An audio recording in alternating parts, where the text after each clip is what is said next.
बिस्मिल्लाहिर्रहमानिर्रहीम। इब्तदा रब्बे करीम के इसम अज़ीम से जो खालिक अर्ज़ व समा है, मालिक शर्क़ व गर्ब है। दुरूद व सलाम शान कायनात जाने कायनात नबी मुकर्रम हज़रत मोहम्मद मुस्तफ़ा सल्लल्लाहु अलैहि वसल्लम पर। आमिर उस्मान आदिल अपने यूट्यूब चैनल और ऑफिशियल फेसबुक पेज पर पाकिस्तान और दुनिया भर में बसने वाले सफ़ीरान वतन को सलाम अर्ज़ करता है। नाज़रीन, आप आज इस वीडियो में मेरे हाथ में ये ऑलपर्स जो है, इसका एक पैकेट देखकर ज़रूर महवे हैरत होंगे, सोचते होंगे कि ये क्या माजरा है। आज का जो मेरा व्लॉग है, मेरी वीडियो जो है, आज का मेरा प्रोग्राम जो है, ये ऑलपर्स के इस नन्हे से पैकेट में क्या है। और ये आज मामूल से हट के मेरी ये वीडियो है, देखिएगा ज़रूर। नाज़रीन, ये ऑलपर्स का आध पाव का पैकेट है और शायद ही मार्केट में इससे छोटा कोई पैकेट मैसर आ जाए दूध का। अब सवाल ये पैदा होता है कि ये घर में तो शायद ही कोई आध पाव दूध इस्तेमाल करता होगा। पाव के डब्बे जो हैं, दूध के पैकेट पाउच, वो आम है। आधा किलो आधा लीटर जो है, या लीटर के 1.5 लीटर के डब्बे आम है, घर में लाए जाते हैं। लेकिन सवाल ये है कि ये आध पाव का पाउच ये किस काम का है? इसको कौन इस्तेमाल करता है इतनी सी मिकदार में दूध को? तो नाज़रीन, इससे पहले मैं आपको बता दूं, पाकिस्तान के नए वज़ीर ख़जाना मौसूफ जो हैं, जिनको एक बहुत बड़े बैंक के बहुत आलीशान ओहदे से, जहां उनकी तनख्वाह और मराआत करोड़ों में थी, उनको फ़ौरन वहां से उठाया गया और उनको मसनद इक़्तिदार पे बिठा के वज़ारत ख़जाना का कलमदान सौंपा गया। और इसके बाद फिर उनकी राह हमवार की गई उनको जनाब सेनेट में लाने की और सेनेटर बनवाने की।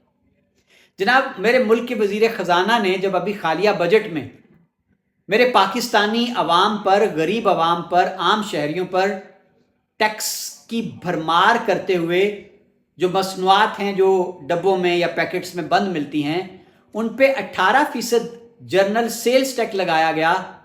तो इस पर जब शोर मचा, वावेला हुआ कि जी ये तो बड़ी महंगाई हो जाएगी, तो इस पर वज़ीर ख़जाना मौसूफ ने नाज़रीन अपना मौक़िफ़ देते हुए ये फरमाया था, फरमाने आलीशान था उनका, कि ये जो पाउच हैं, ये डब्बे वाले दूध हैं, ये पाकिस्तान की मिडिल क्लास और अपर मिडिल क्लास इस्तेमाल करती है, तो वो बड़ी आसानी से ये टैक्स दे सकते हैं। नाज़रीन, कुर्बान जाऊं वज़ीर ख़जाना के, काश वो ये जानते कि ये आधा पाव का पाउच जो है, ये मेरे वतन का मिडल या अपर मिडिल क्लास का शहरी नहीं खरीदता। ये लोअर मिडिल क्लास ही नहीं, ये गुर्बत की सतह से नीचे रहने वाला मेरा मजदूर, मेरा दिहाड़ीदार, मेहनत कश उस वक्त खरीदता है जब वो काम से थका हारा घर आता है। तो तलब होती है जब जिस्म जो है थकन के मारे टूट रहा होता है। और हमारे मजदूर अमूमन अपने घरों से दूर जाकर मजदूरियां करते हैं रिज़्क़ की तलाश में, और वहाँ वो जिस हाल में रहते हैं, वहाँ ना उनके पास कोई फ्रिज होती है, ना ओवन होता है, ना कोई किचन होता है। वो अपनी चाय जैसे तैसे करके बनाते हैं स्टोव के ऊपर। और नाज़रीन, उनको वहाँ जब वो वापस अपने घरों में आते हैं, अपनी रिहाइश गाहों पर, अपने क्वार्टरों पर, तो उनको कोई सहूलियात नहीं होती। तो वो ये आधा पाव पाउच खरीदते हैं दूध का, चाय बनाते हैं 2 कप और चाय पी लेते हैं अपनी तस्कीन जान के लिए। तो नाज़रीन, ये जब मैंने आज इस दुकान से, जहाँ से मैंने ये पाउच ख़रीदा, और मैं ये पूछ रहा था कि ये पाउच कौन ख़रीदता है, तो उनका ये कहना था कि हमारे पास मज़दूर आता है।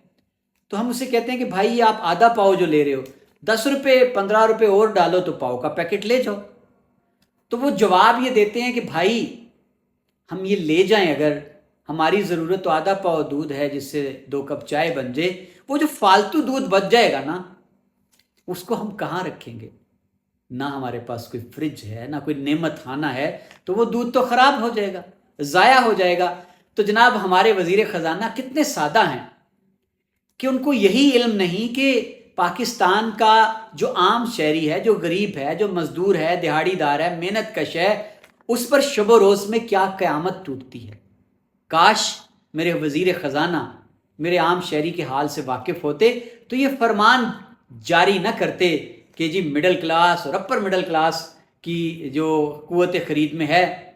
ناظرین، آنن فانن 18% جنرل سیلز ٹیکس لگا 1 جولائی سے، تو یہ سارے جو ڈبے والے دودھ ہیں ان میں فی لیٹر جو ہے وہ 100 روپیہ 70-80 روپے کا اضافہ ہو چکا ہے۔ اور اب آپ مجھے بتائیں کہ غریب کیا کرے، کہاں جا کے دہائی دے؟ ہمارے حکمرانوں کا یہ عالم ہے، کبھی ان کا پالا پڑا ہو غربت سے، ان کو آٹے چینی کا، آٹے دال کا بھاؤ کب معلوم ہوگا؟ تو ناظرین، مجھے یہ پاؤچ جو ہے چھوٹا سا، اس کو دیکھ کر، وزیر خزانہ کا بیان سن کر مجھے انقلاب فرانس کی یاد آ گئی۔ کہا جاتا ہے کہ فرانس میں بھی ایسے ہی حالات تھے، آج پاکستان جیسے، غریب فاقوں سے بھوکوں مر رہے تھے، اور جب ملکہ فرانس جو ہے اس تک یہ بات پہنچی تو اس نے جب واویلا کرتے، سینہ کوبی کرتے، ماتم کرتے لوگوں کو دیکھا، فرانس کے شہریوں کو، تو سوال کیا کہ یہ لوگوں کو کیا ہے، کیا مانگتے ہیں؟ تو کہا گیا ملکہ فرانس، یہ لوگ روٹی مانگتے ہیں۔ تو ملکہ فرانس نے جو جواب دیا وہ یہ تھا کہ یہ کیک کیوں نہیں کھا لیتے؟ یہی سادگی ہے ملکہ فرانس کی، اور وہی سادگی میرے وطن کے وزیر خزانہ کی۔ تو ناظرین، یاد رہے، انقلاب فرانس کی تاریخ اٹھا کے دیکھ لیجئے، جب لوگ بھوکوں مرنے لگے، فاقوں سے وہ نوبت ان کی مرنے تک آ گئی، اور جب انہوں نے اپنی اشرافیہ کو اپنے وسائل پر ٹیکس نچوڑ کر اللے تللے کرتے، عیاشی کرتے ہوئے دیکھا، تو پھر پیمانہ صبر لبریز ہو گیا۔ وہ لاوا جو پھٹ رہا تھا، سالوں سے پک رہا تھا، وہ پھٹ گیا، اور پھر ناظرین عدالت لوگوں نے سڑکوں پر لگا لی، اور جس کا ہاتھ نرم اور کالر صاف ہوتے، لوگ سمجھتے یہ اشرافیہ کا رکن ہے، ان کو پکڑ کر ناظرین سر قلم کیے گئے فرانس میں، اور ملکہ فرانس اور جو شاہ فرانس تھا وہ فرار ہوتے ہوئے گرفتار کر لیے گئے، بھیس بدل کر فرار ہو رہے تھے، اور ان کا بھی سر پھر بپھری ہوئی عوام نے قلم کر دیا۔ تو ڈریں وزیر خزانہ صاحب، آپ اور آپ کی کلاس جو ہے، ڈریں اس وقت سے کہ جب خدا نخواستہ وہ وقت آ جائے کہ پاکستان کی گلیوں چراہوں پہ عدالت لگے، پھر آپ کو پتہ چلے کہ یہ آدھا پاؤ کا پاؤچ جو ہے، جب وہ بھی دہاڑی دار مزدور کی دسترس سے باہر چلا جاتا ہے، تو پھر لوگ کیا کرتے ہیں؟